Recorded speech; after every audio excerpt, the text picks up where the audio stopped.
Assalamualaikum warahmatullahi wabarakatuh. Halo, izinkan saya kali ini berbagi mengenai proteksi berlapis untuk si paling dinamis.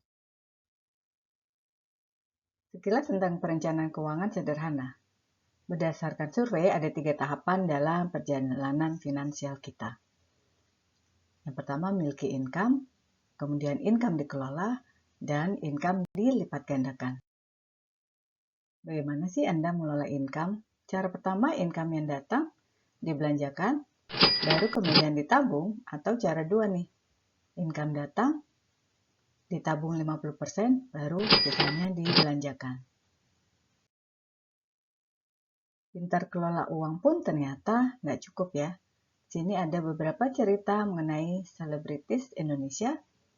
Ada cerita mengenai kondisi yang dialami oleh Mbak Nunung, komedian senior kita, terkena sakit kanker payudara, terpaksa harus menjual kedua rumahnya.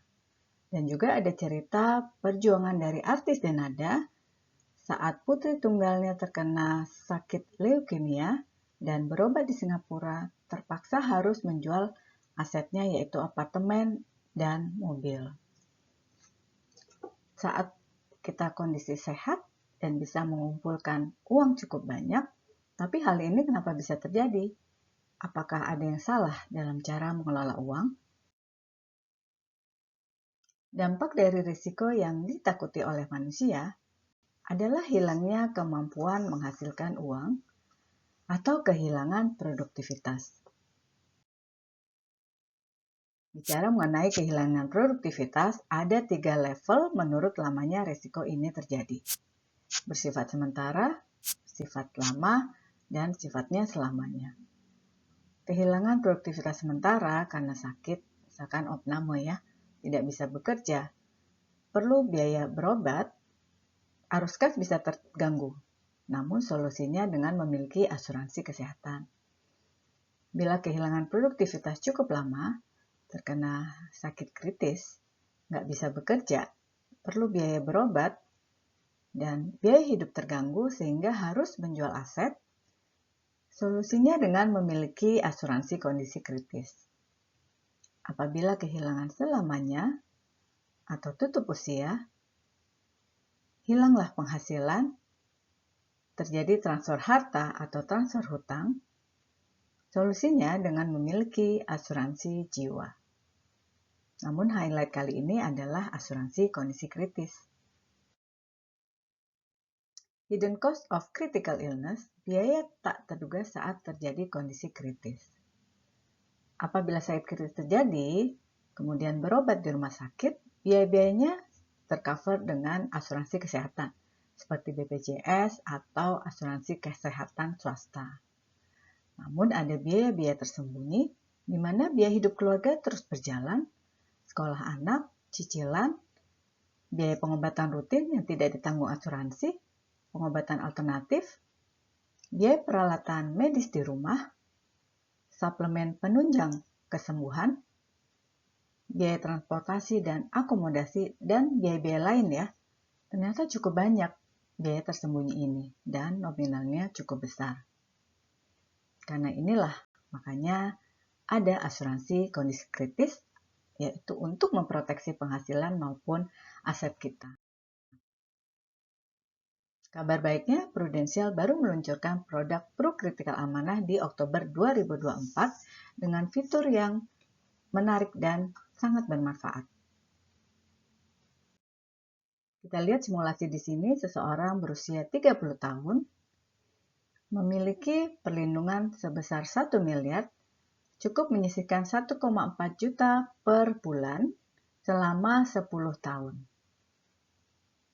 Masa perlindungan jiwa sampai dengan usia 120 tahun, masa perlindungan kondisi kritis sampai dengan usia 85 tahun.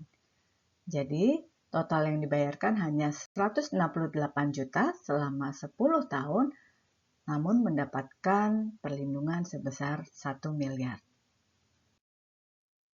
Manfaat dari produk ini, bila nasabah terdiagnosa kondisi kritis tahap awal, maka cair santunan sebesar 25% atau 250 juta, dan langsung stop premi. Bila nasabah menjalani tindakan angioplasti, cair santunan sebesar 10% atau 100 juta. Dan bila nasabah terdiagnosa kondisi kritis tahap akhir, maka cair santunan sebesar 100% atau 1 miliar. Apabila nasabah sehat hingga usia 85 tahun, maka Pro-Critical Amanah akan terus berjalan hingga nasabah usia 120 tahun atau nasabah tutup usia, maka akan cair santunan sebesar 100% atau 1 miliar.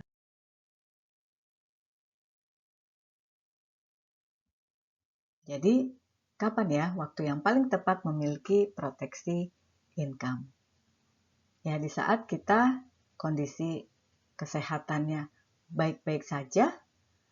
Nah, disinilah saat yang tepat untuk bisa memiliki produk asuransi sakit kritis. Karena asuransi hanya bisa dibeli dengan kesehatan kita. Bulan ini ada spesial promo, yaitu bisa mendapatkan cashback sampai 10% dari kontribusi tahunan untuk pengajuan program Pro-Critical Amanah. Berikut ada testimoni dari klien kami. Seorang ibu usia 58 tahun, dan beliau saat 2019 mengambil polis yang ada manfaat sakit kritis. Kondisi tidak beruntung terjadi. Beliau terkena kondisi stroke, salah satu dari 61 jenis sakit kritis yang di-cover oleh Prudential. Dan di sini Prudential menerima klaim dari ibu di tanggal 13 Agustus 2024. Tanggal keputusan klaim kemudian diberikan di tanggal 3 Oktober 2024 dan beliau menerima santunan sakit kritis sebesar 1 miliar. Jadi beliau bisa melanjutkan pengobatannya tanpa harus khawatir dengan biaya-biaya tersembunyi tadi maupun biaya-biaya rumah sakit. Demikian yang bisa saya sampaikan. Apabila ingin berdiskusi mengenai polis yang sudah dimiliki, boleh berdiskusi dengan saya. Semoga apa yang disampaikan bisa bermanfaat. Terima kasih. Assalamualaikum warahmatullahi wabarakatuh.